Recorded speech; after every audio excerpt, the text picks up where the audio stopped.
બધા મજામાં? તો મારા હાથમાં એક વસ્તુ દેખાઈ રહી છે.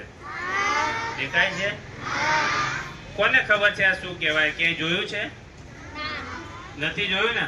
તો એના વિશે હું તમને આજે માહિતી આપું. આને કહેવાય ORS powder, oral rehydration salt. Gujarat સરકાર, આપણી સરકાર છે, એમણે ગુજરાત સરકારે બહાર પાડેલું છે. આને ટૂંકમાં ORS પાવડર કહેવાય. ORS પાવડર નો મતલબ શું હોય? અત્યારે જો ગરમી બહુ જ ચાલે, આજે 41 ડિગ્રી ગરમી છે. ગરમીમાં આપણા શરીરમાંથી પાણી શોષાઈ જાય. એ પાણીનું શોષણ થાય એટલે તમારા શરીરમાં અશક્તિ આવે, ચક્કર આવે, તમને અંધાપો આવે, દેખાય નહીં એવી વસ્તુ થાય.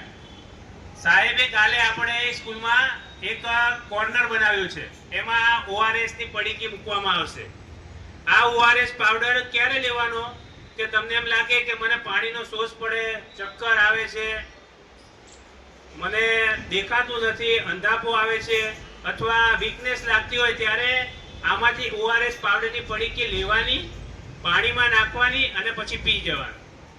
એમાં શું થશે કે તમારા શરીરની અંદર જે શક્તિ માટેના પાણીના છિદ્રો હોય એ પાણીની બૂંદો ઓછી થઈ હશે. એના હિસાબે શું થાય? શરીર તમારું શોષાઈ જાય એટલે તમને થાક અનુભવાન થાય કે ભાઈ થાકી ગયો છું, બહુ તડકો લાગે છે, તો ગમતું નથી, માથું દુખે, એવું બધું થાય. ત્યારે આમાંથી ORS પાવડર લેવાનો, એક ગ્લાસમાં લેવાનો અને અડધી પડીકી નાખી દેવાની.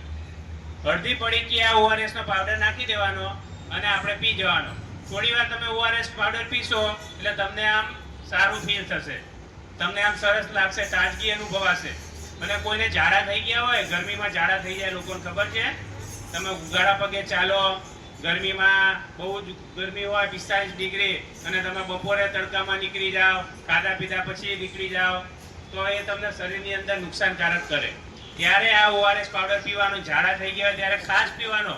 આપણા શરીરની અંદરથી મીઠું ઓછું થઈ જાય. આ સોલ્ટેડ એટલે થોડું મીઠા જેવું આવે, ખારાશ પડતું આવે, ગળ્યું પણ હોય, એ પાણી આપણે પીવાનું. અને આની સાથે આપણે લીંબુ નાખીને પીએ તો પણ બહુ સારું. એ પીવાથી આપણા શરીરની અંદર તાજગી આવે અને સરસ મજાનું શરીર આપણું તંદુરસ્ત થઈ જાય, એટલે આપણને કોઈ તકલીફ પડે નહીં. બરાબર? એટલે આપણી શાળામાં દરવાજાની બાજુમાં કોર્નર બનાવ્યું છે, એ કોર્નરમાંથી તમારે આ ઉપયોગ કરવાનો. બીજા કોઈને તકલીફ પડે તો પણ આપવાનું, પણ સરને કે કોઈ ટીચરને પૂછવાનું અને પછી એનો ઉપયોગ કરવાનો. આનું શોર્ટ ફોર્મ શું કહેવાય?